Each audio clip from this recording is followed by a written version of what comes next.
The fighting continues in Khartoum this morning, according to my contacts on the ground. They say that they can still hear gunshots in several areas of the capital. In the past few days, both the army and the rapid support forces have been clashing in several areas. The rapid support forces are still hiding in civilian neighborhoods. They're still looting houses, assaulting civilians, and the army is still bombing these areas to try to destroy the rapid support forces.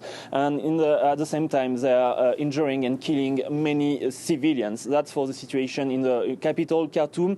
During the previous days, there's also been fighting in the city of El Obeid, the capital of North Kordofan. And in Darfur, well, it's still very difficult to know what's happening on the ground because most of the telecommunication infrastructures have been destroyed by the clashes.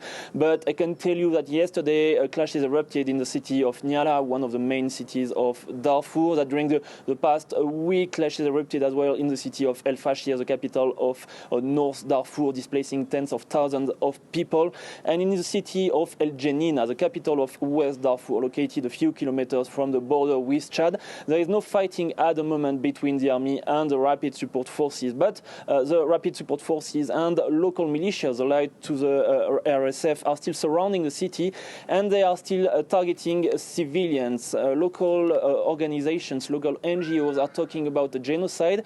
Even if it's too early to speak about a genocide, there are signs of ethnic cleansing. It seems that the rapid support forces and the local militias are targeting local tribes, local African tribes. They are killing many, injuring many more. It seems that at least a few thousand people have been killed in the city of El-Junaynah only. Yeah, there's been a lot of criticism, hasn't there, of RSF forces for looting humanitarian supplies, factories, houses even abandoned by those fleeing. And the head of the RSF now, General Mohammed Hamdan Daglo, saying that action will be taken against those responsible.